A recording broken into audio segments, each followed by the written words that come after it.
I really hope I'm in focus. Hi guys, welcome back to my channel. For you who have seen, my channel name is not Swans anymore. It is now frnge for many reasons, which I will not get into, but you're here today because I made a video. I haven't made a video in like 8 months, so I decided let's make another video and get back onto YouTube because I guess it's kind of fun, and I kind of get it. I got a new kind of motivation to do things. I think it's like the whole new year, new me kind of bullshit for 2017. So maybe that's one of my goals. So my new objective for this channel is just to have a as casual as I can kind of thing. Just be myself. No more. Hey guys, welcome to my channel. Heart. I am not in the mood for that bullshit, so... And I was sort of like that previously. I'm probably going to unlist in private quite a bunch of my videos that I don't like anymore, so... Yeah, but anyway, I'm making a video to list my top favorite... How many records? My favorite 19 records of the year. I just want to let you know that this list does include EPs as well. So they're not completely albums, but I kind of feel like they're albums. And then there'll also be a little section where I just talk about my favorite local releases of the year, because this country is making bloody fucking cool stuff, which we should all be aware of. So keep an eye out for that. And yeah, I think further ado. Also, this is my list of favorite records. If you get offended by my taste of music, fuck you. Have a nice day. At number 19, we have Mr. Alextbh's EP, Alive. He's a good friend of mine, and he released this debut EP as his reinvented self as Alextbh. And I just think it's really fucking cool. I mean, it's short, it's quick, it's nice, but it's a whole EP about feelings and relationships and being fucked over, and he really expresses that through his music. So if you're into like more of like a future bass-ish kind of Flume influence in a way, I think Alex got some influence from Flume, so give it a check. I really fucking like it. At number 18, we have Blanc Banshee's Mega album. This album is by far his most, I think, mature release that he's done so far, and I think it's really cool that you can see that he's expressing himself quite a lot more into this than his previous records. So I really like it. It's that kind of, it's still the whole vapor trap, vaporwave kind of stuff, but I really fucking enjoyed it, so give it a check. At number 17, we have Andy Stott's Too Many Voices. This album's so fucking weird, dude. It has a bit of everything. It's very slow, it's quite emotional, but it's very dark as well. You know, Andy Stott is like that, so if you like darkish kind of electronic stuff, I think this might be something you might enjoy. At number 16, I have Fluid's, what is it called again? Fluid's Kindling with Him EP. Her stuff is absolutely cool. She's this young Canadian producer, and it's so well produced. Like, I'm so impressed by the younger generations making this kind of stuff, and it's really fucking cool. I mean, if you like kind of emotional electronic stuff, and just hard, it's kind of hard hitting as well, but it's experimental at the same time. So it's really fucking cool. I think you'll enjoy it if you like that kind of stuff. Number 15, Flume's Skin album, his second album coming out. I thought this was a really fucking cool album, even though it did have a bit too many features on it, but Flume really showcased his versatility, and I think it's cool. I really enjoyed it. Number 14, a very late edition. This got released on Christmas. Run the Jewels 3 album, and it's really fucking cool. It's hard hitting, the production's fucking amazing, the lyrics are so good. Well, what do you expect from Run the Jewels? They're just really fucking cool. It's a really nice addition to Run the Jewels, so I think you guys might enjoy it if you are a fan of hip hop and rap and Run the Jewels, obviously. On number 13, we have Vince Staples' Prima Donna EP, another hip hop album, EP.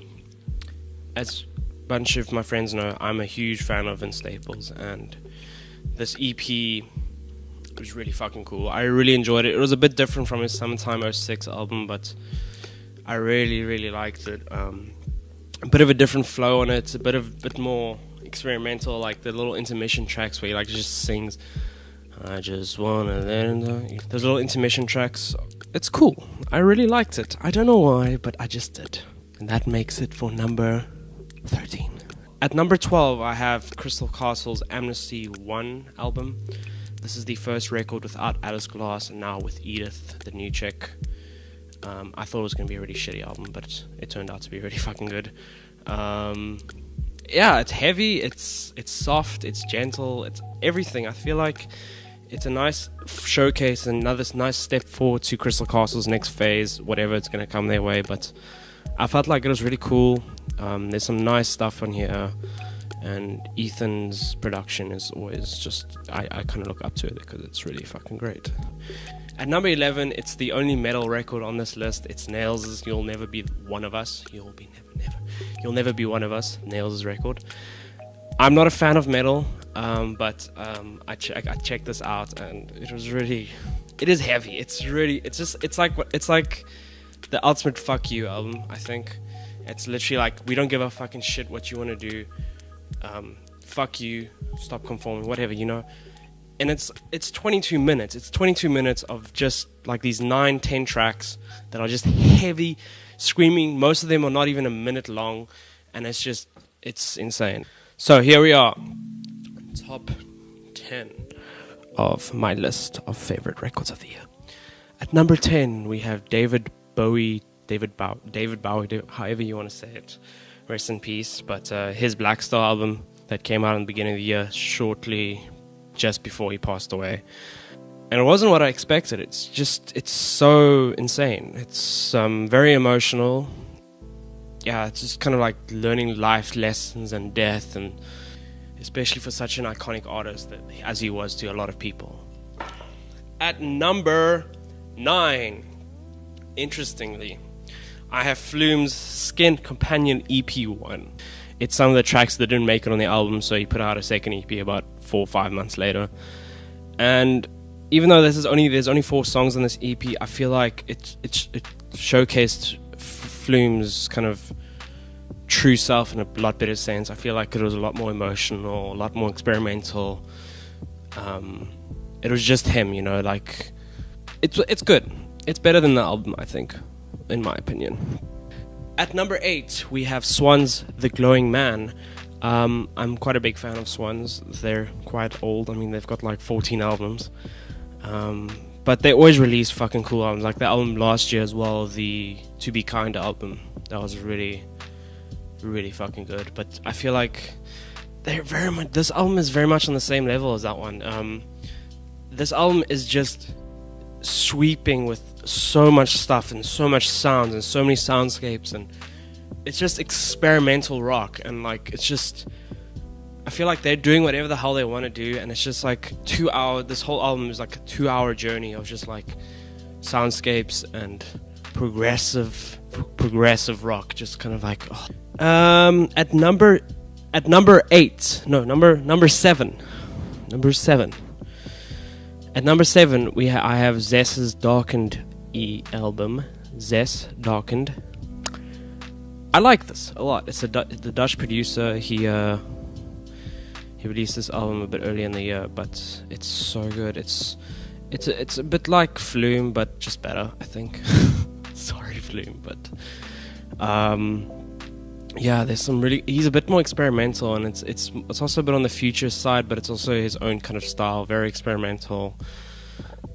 Oh shit! Fuck. Sorry about that. Yeah, I'm sweating like a fucking pedophile in a playground. Jesus. This is Darkened, really fucking good. At number 6, I have BadBadNotGood's IV4 record, the trio, or actually now that's 4 people because they have the saxophone guy in now as well. Forgot his name. Leyland Mitty or something like that. Yeah, BadBadNotGood's latest release, 4. It's really cool. It's a lot more futuristic, it's a lot more spacey and synthy than the previous albums, even though 3 is probably my favorite Bad But Not Good record. This album is a really great addition to their collection, and it really just showcases they're just getting better album after album, I think, like technically skilled. Yeah, really cool jazz album. At number 5 I have Danny Brown's Atrocity Exhibition album. This album really surprised me. I was expecting like a general hip-hop album like his previous record, but it's breaking the norm quite a lot, this album. I think it explores new ways of exploring hip-hop, and Danny Brown does a really good job at that, and it's different, it's groundbreaking in a way, and I feel like Anthony Fantano named it his #1 album. And he says it's different, and I completely agree with him. It's like a completely different approach to how to rap to music and how to make hip-hop and instrumental as well. This whole thing has got amazing features like Ab-Soul and Kendrick and Sweatshirt, and there's just Petite Noir's also on it, which is pretty cool. So I think it's a good album to check out, and if you like hip-hop and a bit of a different approach, I think that's a great one. At number 4, Death Grips' Bottomless Pit. Yeah, I fucking love Death Grips, and this is nothing far off from a gentle album. This is fucking heavy, and it's just amazing.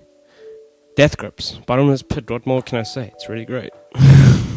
At number 3, Massive Attack's Ritual Spirit EP. I feel like it's kind of unfair putting an EP on my top 3, but I am obsessed with this EP. I've had it on repeat so much, and this, for a group this old to release something like this at this time, it's just showcases how good they are with keeping up with the trends, but at the same time still retaining their own good sound and working with producers who are fucking great, you know. So yeah, dude, Massive Attack's Ritual Spirit EP, really, really, really good. Really good. At number 2, we have James Blake, The Color in Anything. I am a huge fan of James Blake, as much as I'm a fan of this album. This album is sad, it's emotional, but it's James Blake, so it's something new, it's something fresh. I feel like every album he kind of like changes his themes, and this is definitely by far my favorite James Blake record. It's in competition with his first release and this one. I've got a really good attachment to emotional music, and I feel like that's why I love this album so much, because I kind of relate in a way. I think listening to the lyrics and just listening to the production, you can see that this is just. And that song with Bon Iver, I don't know how to say his name, Bon Iver. So good. Okay, well, number 1. Interestingly, I found this album around October, November, and I just fell in love with it. A friend recommended it to me, and I never heard of this guy. His name is Cristian Loffler, and it's his album Mare, and it's one of the best albums I've ever heard in my life. I'm not even over exaggerating. It's very gentle. It's a very gentle album. It's soft. It's not hard hitting. I mean, he uses kind of like house music as his foundation for the style of the album, but it's his own kind of gentle addition to it. Like, I read that he spent about, I don't know how long, but he sat in a cabin and he just had mics rigged up all around the cabin, and he just worked on this album for a really long time in that cabin and sampled like weird textures and stuff. And this album, it's gentle, it's soft. It's one of those albums you listen to like 3 a.m. in your bed and you just like get like really emotional about it.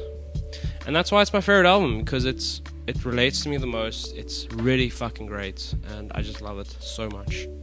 It's really, really, really, really fucking good. And that's why it's my favorite album of the year.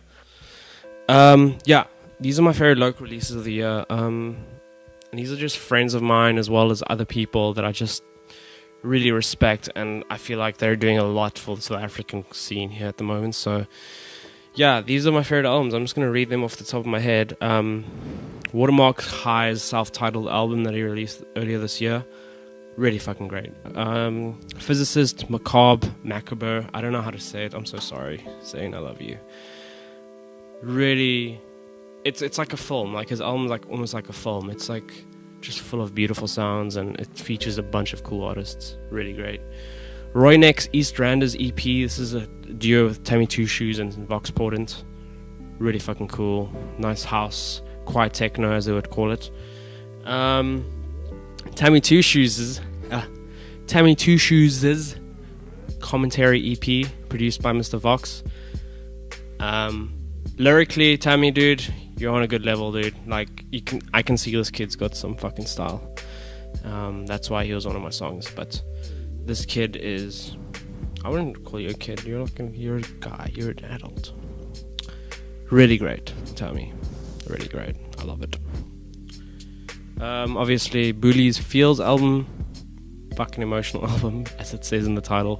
It's full of feels, and he just explores feelings of relationships and stuff, and it's just showcases how great and unique this kid is, and he's a really good friend of mine. So, shout out to Bowie. Obviously, Vox Portent's Youth album. This album is kind of like I feel like another step forward for Vox. It kind of showcases his growth through the past 2 years as an artist, and him learning lessons from his youth, finishing varsity now and stepping to a new phase in his life. And it's a really nice showcase of his style and his versatility as well. I think Vox Portent's an extremely versatile producer, and I really love your music, Steve. Keep at it. My last kind of addition as well is Thor Rixon's Songs from the Bath. Really love this album. Thor. I think it's Thor Rixon. Thor Rixon. I'm not too sure. But I love this album as well. It's really great. So good job.